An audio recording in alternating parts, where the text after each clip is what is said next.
광주광역시 공무원 3명이 성매매를 했다는 신고가 접수돼 경찰이 수사에 나섰습니다. 이들의 성매매가 성접대였다는 의혹까지 불거지면서 파장은 더욱 커지고 있습니다. 더불어민주당 이재명 대표에 대한 검찰 조사가 마무리되면서 구속영장 청구가 임박한 가운데 광주 지역 국회의원들이 체포동의안이 국회에 상정되기 전 이 대표의 결단이 필요하다는 입장을 내놨습니다. 여수 신도시 뭉천지구의 대형 장례식장 건립이 추진되고 있는 가운데 해당 부지는 종합병원 용도로 현행법상 장례식장 단독 건립이 불가능한 것으로 드러났습니다. 전남도 의회에 올해 두 번째 도정 질의가 있었습니다. 이 자리에서는 열악한 섬지역의 의료 환경과 반도체 특화단지 탈락에 대한 비판이 제기됐습니다. 여러분 안녕하십니까? KBC 8시 뉴스입니다. 광주광역시 공무원 3명이 단체로 성매매를 했다는 신고가 접수돼 경찰이 수사에 나섰습니다. 이들의 성매매가 성접대였다는 의혹까지 불거지면서 파장은 더욱 커지고 있는데요. 대한민국 대표 청렴도시를 만들겠다던 강기정 시장의 말이 무색해지게 됐습니다. 박성호 기자의 보도입니다. 광주 서부경찰서가 광주광역시청에 수사 개시 통보를 한 것은 지난 금요일. 경찰은 광주광역시청 소속 5급 공무원 1명과 6급 공무원 2명을 성매매 혐의로 불구속 입건했습니다. 이들은 약 2, 3년 전 계약 관련 부서에서 한 팀으로 근무했던 것으로 알려졌습니다. 이들의 성매매와 관련해서는 민간인도 연루돼 있다는 의혹도 함께 제기되고 있습니다. 경찰의 수사가 단순 성매매가 아닌 성접대로 확대될 경우 파장은 더욱 확산될 것으로 보입니다. 수사 개시 통보를 받은 광주시는 일단 공무원 3명을 즉시 직위해제했습니다. 저희 시에서는 일하기 새벽에 대해서 직위해제 지난 금요일날 직위해제 조치했습니다. 그 이후에는 이제 수사 결과 또 이제 감사위원회 감당 결과에 따라서 징계 조치를 하게 될 것입니다. 지난 6월에도 보건환경연구원 간부들의 갑질과 시청 직원의 음주운전 사실이 드러나 체면을 구겼던 광주광역시. 이번에는 간부를 포함한 공무원들이 단체로 성매매 혐의로 경찰 수사를 받게 되면서 대한민국 대표 청렴도시를 만들겠다던 강기정 시장의 말이 무색해지고 있습니다. KBC 박송호입니다. 더불어민주당 이재명 대표에 대한 검찰 조사가 마무리됐습니다. 검찰이 이달 내로 구속영장을 청구할 것이란 전망이 커지고 있는 가운데 광주 지역 국회의원들은 체포동의안이 국회에 상정되기 전에 이 대표가 결단을 내려야 한다는 입장을 내놨습니다. 이형길 기자입니다. 비명계로 분류되는 민주당 송갑석 최고위원은 검찰의 영장 청구부터 국회 체포동의안 상정까지 통상 사흘 정도가 소요되는 점을 고려하면 15일 이전 이재명 대표의 영장 청구가 유력하다고 전망했습니다. 그러면서 체포동의안에 대해 이 대표가 가결을 요구하든지 의원 개개인의 판단에 맡기든지 메시지를 내야 한다는 입장을 내놨습니다.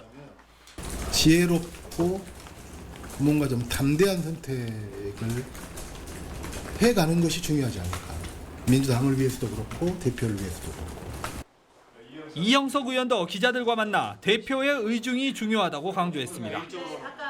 이 대표가 입장을 내지 않을 경우 의총을 통해서 결정할 수밖에 없다고 덧붙였습니다. 다만 개인적인 생각으로는 부결이 맞다는 입장을 밝혔습니다. 그 진술의 허위성이나 진실성도 모르는 그런 상태에서 대표가 구속되게끔 놔두는 것, 방치하는 것, 이것은 저는 아니라고 봐요. 이 대표의 단식과 검찰 수사가 전국의 핵으로 떠오르는 가운데 지역 의원들의 공개적 입장 표명도 조심스러운 모양새입니다. 검찰의 수사와 이 대표의 사법 처리 상황에 따라 민주당 지도부의 향방이 좌우되고 민심도 요동칠 가능성이 높아 지역 의원들의 고민이 깊어지고 있습니다. KBC 이영길입니다. 정세균 노무현 재단 이사장이 진정한 민주주의자였던 고 노무현 대통령을 현역 정치인들이 계승해야 한다고 강조했습니다. 국무총리를 지낸 정 이사장은 오늘 전남대 용봉포럼에서 최근 여야가 갈등과 대립을 거듭하는 등 국민의 기대에 미치지 못한 것에 대해 송구하다며 정치권이 소통과 협력의 노무현 정신을 계승 발전시켜야 한다고 주문했습니다. 학생들에게는 대한민국과 광주 전남이라는 공동체의 애정을 갖고 도전 정신으로 미래 불확실성의 시대를 극복해달라고 당부했습니다. 보통 김영란법으로 불리는 청탁금지법, 이번 명절부터는 조금 달라집니다. 먼저 농수산물에 대한 선물 상한액이 올라가고 선물할 수 있는 상품 종류도 늘어납니다. 달라진 내용을 고영민 기자가 정리해드립니다. 공직자 선물 액수를 제한하는 청탁금지법, 이른바 김영란법이 개정돼 지난달 30일부터 시행됐습니다.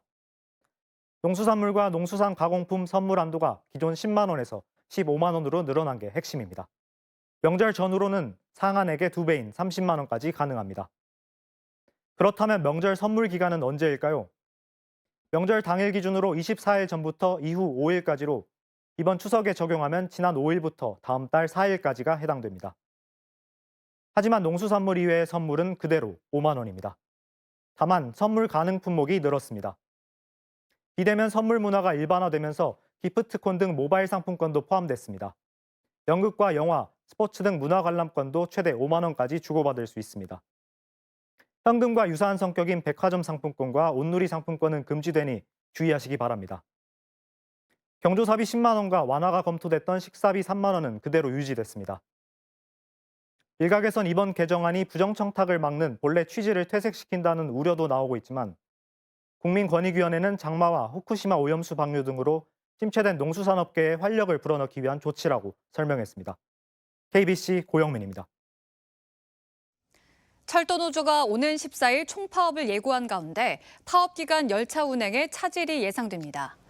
코레일은 모레부터 18일까지 필수 인력을 제외한 조합원이 총파업에 참여함에 따라 호남, 전라, 경전선의 경우 정상 운행 대비 여객 열차는 62%, 화물 열차는 21% 수준만 운행될 것으로 예상된다고 밝혔습니다. 철도 노조는 철도 민영화 중단과 고속철도 통합을 촉구하며 총파업을 예고했습니다. 얼마 전 여수 신도심 웅천지구의 대형 장례식장 건립이 추진되면서 논란이 되고 있다는 소식 전해드렸는데요. 알고 보니 해당 부지는 종합병원만 지을 수 있는 곳으로 현행 지구 단위 계획상 장례식장의 단독 건립은 불가능한 것으로 드러났습니다. 박승현 기자가 취재했습니다. 지난 2021년 여수의 종합병원이 신도심 웅천지구에 매입한 의료시설 용지는 H1과 H2 두 곳입니다. 지번이 각기 다른 별개의 부지인 이 두 곳의 용도는 지구 단위 계획상 모두 의료시설, 종합병원으로 지정돼 있습니다. 그런데 병원 측이 H1에는 정상적인 종합병원을 짓는 데 반해 H2에는 용도에 맞지 않는 장례식장 단독 건립을 추진하면서 논란이 일고 있습니다. 건축법은 별건으로 줘야 되는 상황이 취재되니까 여건 내에서는 지금 심의를 받았으니까 병원은 정상적으로 수행이 가능할 건 없고요. 여수시의 웅천 지구 단위 계획을 보면 H2 부진의 장례식장은 같은 H2 부진의 종합병원 건립 시에만 허용한다고 명시돼 있습니다. 하지만 병원 측은 H2 장례식장을 인근 H1 종합병원의 부속시설로 봐야 한다며 장례식장 건립 타당성을 주장하고 있습니다. 여수시도 이례적으로 병원 측의 입장을 적극 반영해 감사원에 장례식장 건립 가능 여부를 묻는 질의서까지 보냈습니다. 분명히 공공시설이라는 이름으로 저희가 병원 부지를 선정을 했기 때문에 그에 맞는 목적에 맞는 부지가 지금 건립이 되는 게 맞기 때문에 대법원은 지난 2005년 장례식장은 그 용도가 병원과 명확히 구분되어 있는 별도의 건축물이어서 병원 부속시설로 볼 수 없다고 판시한 바 있습니다. KBC 박승현입니다. 전남도의회가 올해 두 번째 도정 질의를 통해 주요 현안을 점검했습니다. 이 자리에서는 전남도가 열악한 섬 지역의 의료 환경을 개선하는 데 소극적이라는 비판이 제기됐고 민선 8기 광주 전남 상생협력 1호 사업으로 추진됐지만 결국 탈락한 반도체 특화 단지가 논란이 됐습니다. 이동근 기자의 보도입니다. 신안 비금도 대우병원의 천정은 군데군데 뚫렸고 병실 벽면도 낡고 금이가 비만 오면 물이 새기 일쑤입니다. 좁디 좁은 응급실과 쪽방촌을 방불케 하는 직원들의 숙소.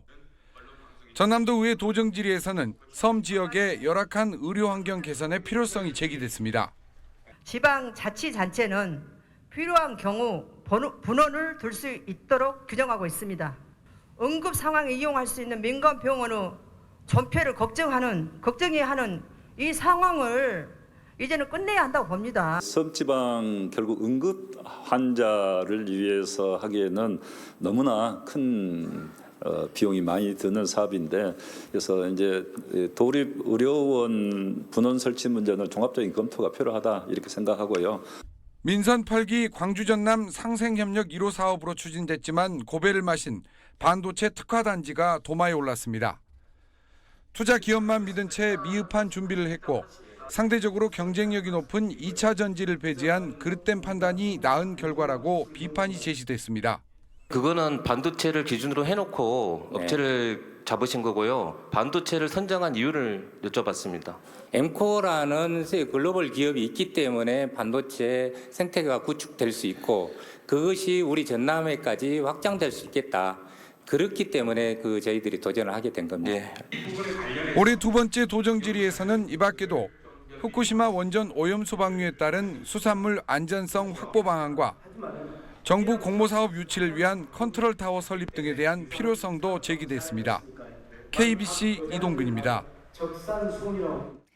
광주 지역의 수건 사업 중의 하나인 지역 내 운전면허 시험장 건립 사업이 본격화됩니다.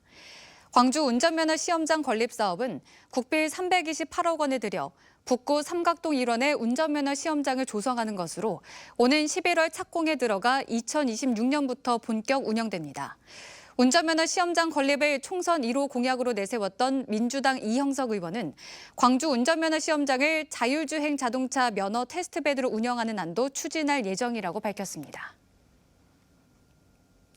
사무장병원 운영자로 지목된 현직 경찰관이 검찰에 넘겨졌습니다.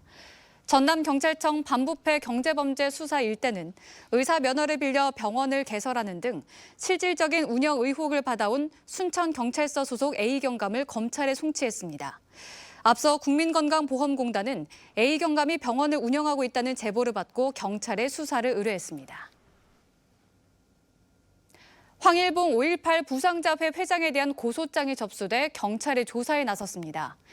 광주 서부경찰서는 지난 7일 황일봉 부상자회 회장이 5.18 교육관에서 열린 상벌심사위원회에 무단으로 침입해 자신에 대한 징계 안건 심의를 방해했다는 내용의 고소장을 접수했다고 밝혔습니다. 경찰은 고소인 등을 대상으로 자세한 경위를 조사하고 있습니다. 국민건강보험공단 고객센터 노동자들이 중간 관리자로부터 폭언과 갑질을 당했다며 징계를 요구했습니다. 공공운수노조 국민건강보험 고객센터 지부는 기자회견을 열고 상담원 근태를 담당하는 외주업체 중간관리자가 수년간 불특정 다수에게 폭언과 갑질을 일삼았다며 징계위원회를 꾸려 가해자를 엄중하게 처벌해야 한다고 주장했습니다. 기자회견을 마친 이들은 인권위원회 광주사무소에 진정서를 접수했습니다. 한국농어촌공사가 전국 최대 규모의 장애인 체육선수를 신규 채용했습니다. 한국농어촌공사는 오늘 전남도청에서 전라남도 장애인체육회, 한국장애인고용공단과 취업지원 업무 협약을 체결하는 자리에서 전남 장애인 선수 50명을 바로 채용했습니다. 장애인 선수 50명 채용은 전국 최대 규모로 이 가운데 38명이 전국체전에 전남의 대표 선수로 출전합니다. 광주전남교육청이 2024학년도 수능 원서를 접수한 결과 졸업생의 비율이 크게 증가한 것으로 나타났습니다. 광주교육청이 2024학년도 수능 응시원서 접수를 마감한 결과 지원자 16,000여 명 가운데 졸업생은 4,300여 명으로 졸업생 비율이 지난해보다 6.8%포인트 증가한 26.9%를 차지했고 전남의 졸업생 비율은 지난해보다 2%포인트 늘어난 17.5%로 집계됐습니다. 이는 이른바 킬러 문항 배제 방침에 따라 쉬운 수능을 예상한 N수생들이 의치대 재진학을 노리고 대거 수능 원서 접수에 나섰기 때문인 것으로 분석되고 있습니다. 전남 지역 초등학생 전체에게 내년 3월부터 1년 동안 교육 수당이 지원됩니다. 전라남도 교육청은 인구 소멸 위기 지역으로 지정된 도내 16개 군지역 초등학생에게 1인당 월 10만 원을, 나머지 6개 시군 초등학생에게는 월 5만 원을 바우처 카드로 지급할 계획입니다. 도교육청은 학생 교육수당 지원 사업을 계속 사업으로 추진할 계획이었지만 정부의 선택적 복지 기조에 따라 내년 1년 동안 우선 시행하기로 했습니다. 이충재 김대중재단 광양추진위원장이 내년 총선 출마를 선언했습니다. 이 위원장은 광양시청에서 기자회견을 갖고 30여 년을 공무원으로 종사하면서 불의와 타협하지 않았으며 통합과 공생을 위한 사회 대전환을 이뤄나가는 데 앞장서겠다며 순천 광양 곡성 구례의 지역구 출마 의사를 밝혔습니다. 이 위원장은 전국 공무원 노조 위원